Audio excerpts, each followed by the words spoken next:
Tirada karon ba di kay wala pa man tay trabaho. Anya, naburingan man ta magtambay sa boarding house kay dugay ka mga tulog ang mga tao diri sa syudad.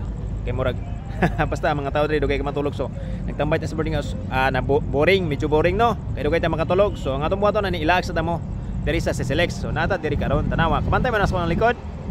O na ang Select. So nice kasi tanawon diri sa actual gid no. Diri sa dool. Actually na plaza diri no. Nay plaza diri. Pero dili ko pamilya diri pero first time na to na naka-ari diri. So karon ilag ta mo diri. Okay ra ba? So anyways, shout out sa mga taga Cebu. Let's go. Lag ta mo. Tanawan ninyo ha. Let's go. Sige na kanindot mga badi ang view diri sa Select kung magabi. Nani si plaza diri. Ayan. Nasa plaza so nice ka tanawon diri daghan man magtambay diri oh. Nasa mag-date, na maglaglag lang kung magabi kay hayag mabud kay nga area karing diri dapita.